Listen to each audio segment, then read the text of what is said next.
अस्सलामुअलैकुम viewers, welcome to exploring पांडा। तो आज का हमारा डिस्कशन का टॉपिक है लेवल ऑफ ऑर्गेनाइजेशन। ठीक है ना। इसमें हमने पूरी दुनिया में सबसे छोटे जो है पार्टिकल से जो डिस्कशन शुरू करनी है और जो कंप्लीट बायोस्फीयर है उस पर जो है वो डिस्कशन जो है वो कंप्लीट करनी है। ठीक है ना, ख़त्म करनी है वहाँ पे डिस्कशन। तो सबसे पहले हम क्या इसमें देखते हैं लेवल ऑफ ऑर्गेनाइजेशन में दुनिया में सबसे छोटा पार्टिकल, जिसको हम एटम कहते हैं।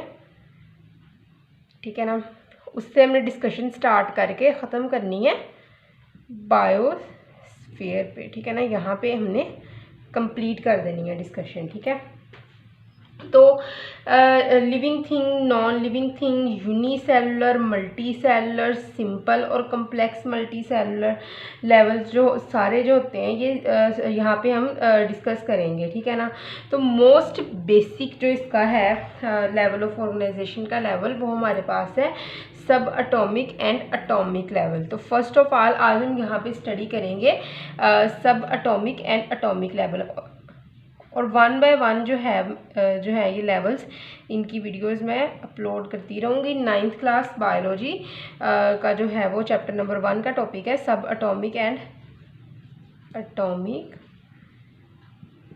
लेवल।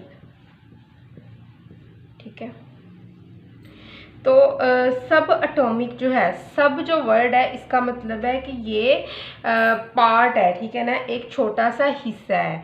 क्लियर। तो सब अटोमिक मतलब कि एटम का एक पार्ट है, एक छोटा सा हिस्सा है। ठीक है ना, तो एक छोटा सा कि उसके अलावा जो है सब atomic means it is smaller than the atom. ठीक है ना, तो एटम के अंदर पाए जाने वाले जो पार्टिकल्स होंगे हम उसको कहेंगे सब अटोमिक लेवल पार्टिकल्स। ठीक है ना, कि ये सब अटोमिक है, तो ये कौन से होते हैं पार्टिकल्स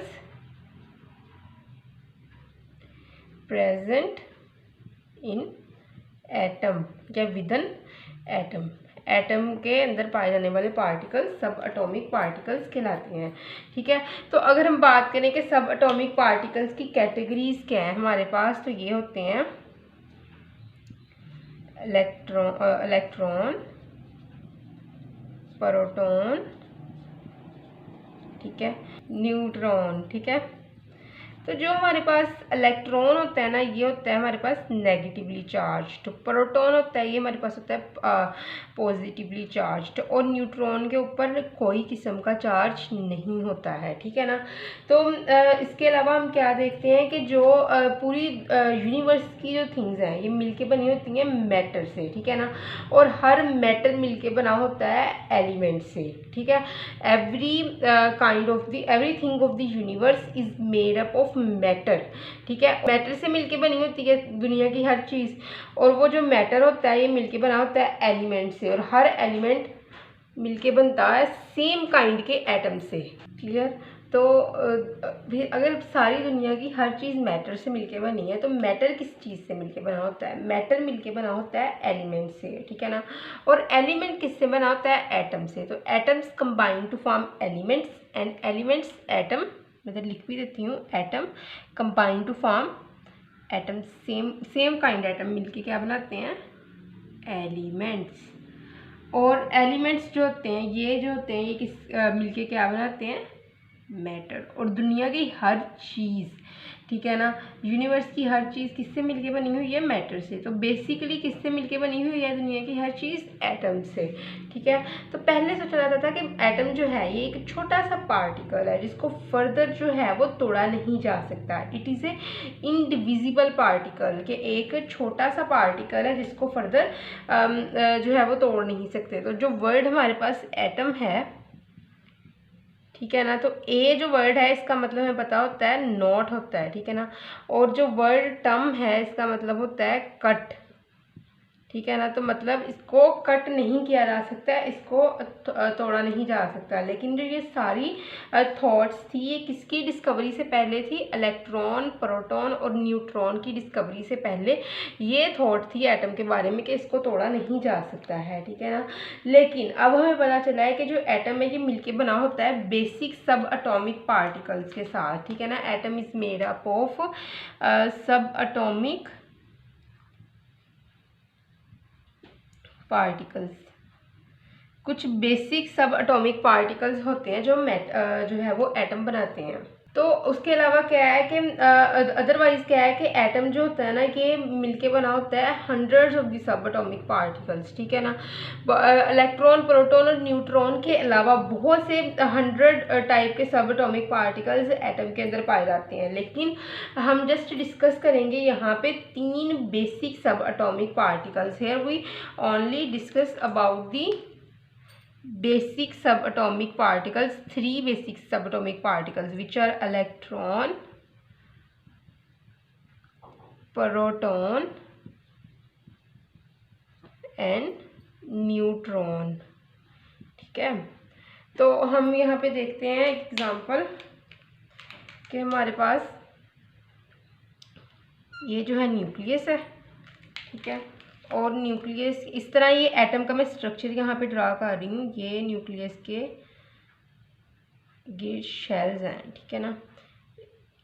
ये फर्स्ट शेल, ठीक है, ये सेकंड है,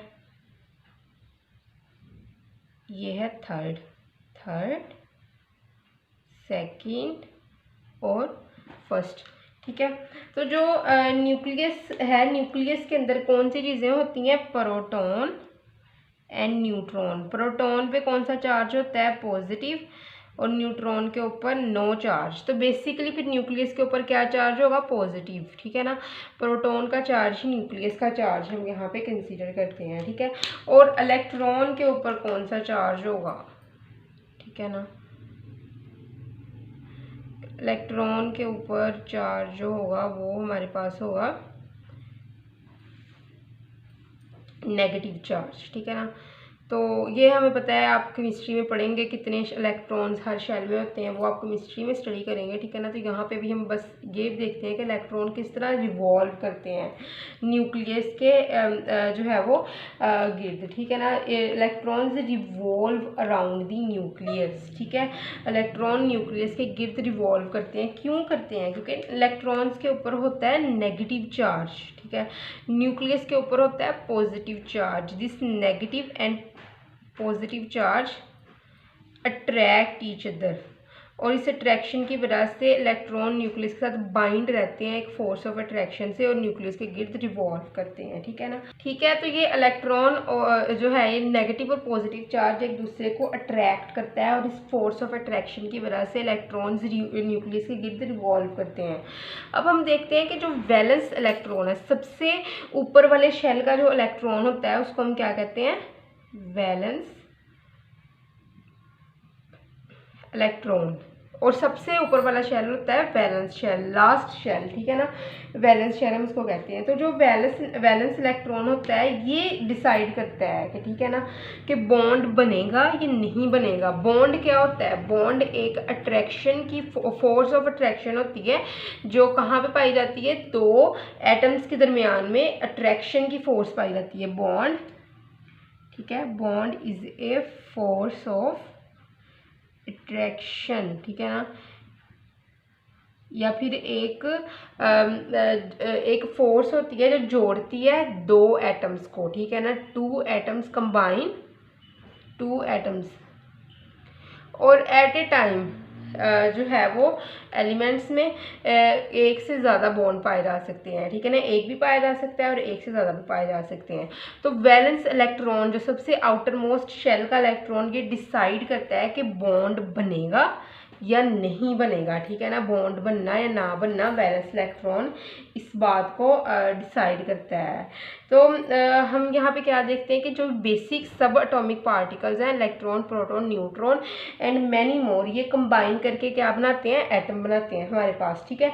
और एटम कंबाइन करके फिर आगे क्या बनाता है ये हम नेक्स्ट जो है वो देखते हैं। तो ये basic subatomic particles combine to form atom, ठीक है ना। Please combine to form atom, ठीक है। और atoms combine to form elements, atoms मिलके क्या बनाते हैं हमारे पास? एलिमेंट्स, ठीक है। तो एलिमेंट्स बन जाते हैं, ठीक है ना। इनमें एटम्स मिलके एलिमेंट्स बना देते हैं। तो नेक्स्ट हम बात करते हैं कि छोटी सी एग्जांपल की, जिस तरह हमारे पास आयरन के एलिमेंट्स हैं वो किससे मिलके बने होते हैं? आयरन के एटम्स से, ठीक है ना। इसी तरह बहुत सी एग्जांपल है, ये तो हम जस्ट एक एग्जांपल ले रहे हैं। तो लिविंग ऑर्गेनिजम्स के अंदर भी बहुत सी एग्जांपल्स हैं, ठीक है ना। तो हम यहाँ पे बात करते हैं बायो एलिमेंट्स की। Bio elements, what are bio elements, ठीक है ना। बायो वर्ड है, हमें पता है, उसका मतलब होता है लिविंग, ठीक है ना, लिविंग थिंग। और एलिमेंट्स का हमें पता है कि जो एलिमेंट्स पाए जाते हैं, ठीक है ना। तो elements found in the living things, living organisms are called as the bio elements. Bio elements वो एलिमेंट्स होते हैं जो लिविंग ऑर्गेनिजम्स के अंदर पाए जाते हैं, ठीक है ना। तो बायो एलिमेंट्स जो होते हैं ये बॉडी मास बनाते हैं लिविंग ऑर्गेनिजम्स का। लिविंग ऑर्गेनिजम्स का बॉडी मास जो होता है ये बायो एलिमेंट्स के ऊपर कंसिस्ट करता है। वैसे तो केमिस्ट्री के पीरियोडिक टेबल में 118 एलिमेंट होते हैं। In periodic table there are 118 elements, लेकिन इन 118 एलिमेंट्स में से 92 जो होते हैं ना ये नेचुरली अकरिंग होते हैं। इनमें से 92 एलिमेंट्स कौन से होते हैं, नेचुरली, ठीक है ना, ये नेचुरली अकरिंग एलिमेंट्स होते हैं। और इन 92 में से 16 एलिमेंट्स जो होते हैं हमारी बॉडी के अंदर पाए जाते हैं, ठीक है ना। From these 92 16 elements is found in our body. 16 elements ये कहाँ पे पाए जाते हैं, हमारी बॉडी के अंदर, ठीक है ना। तो ये जो 16 एलिमेंट्स होते हैं ये 100% बनाते हैं हमारी बॉडी का। The 16 elements makes the 100% of our body, ठीक है ना। तो अगर हम बात करें ये 16 एलिमेंट, इसमें से जो 6 एलिमेंट्स होते हैं हमारे पास, ओनली 6 एलिमेंट्स ये बनाते हैं हमारी बॉडी का 99% जो हमारी बॉडी का बनाते हैं ये 6 एलिमेंट बनाते हैं। और उसके अलावा जो 10 एलिमेंट्स होते हैं वो बनाते हैं 1% ऑफ आवर बॉडी, हमारी बॉडी का 1% ये 10 एलिमेंट्स बनाते हैं। तो अभी हम बात करते हैं कि ये 6 एलिमेंट्स और 10 एलिमेंट्स कौन कौन से होते हैं, ठीक है। तो यहाँ पे हम बात करेंगे 6 एलिमेंट्स की, फिर हम बात करेंगे 10 एलिमेंट्स की, ठीक है। तो 6 एलिमेंट्स में पाए जाते हैं कार्बन, ठीक है। उसके अलावा हमारे पास है हाइड्रोजन, ठीक है, ऑक्सीजन, नाइट्रोजन, कैल्शियम, ठीक है, और उसके अलावा फॉस्फोरस, ठीक है। तो इसमें अब हम क्या देखते हैं, कार्बन जो है ये बॉडी का बनाता है 18%, it form the 18% of our body. जो हाइड्रोजन है it form the 10% of our body mass, ठीक है।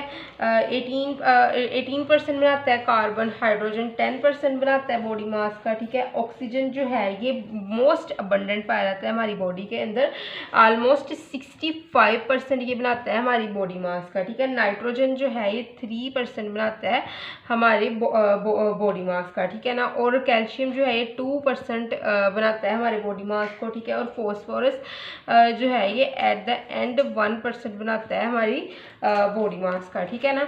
तो ये 6 एलिमेंट की कंसंट्रेशन की भी हमने बात कर ली है। अब नेक्स्ट हम बात करते हैं जो 10 एलिमेंट्स बच गए हैं उनकी, ठीक है। तो इन 10 एलिमेंट्स में है हमारे पास सोडियम, ठीक है, magnesium, iron, iodine, zinc, sulphur, chlorine, ठीक है। और उसके अलावा हमारे पास है मैंगनीज, कॉपर,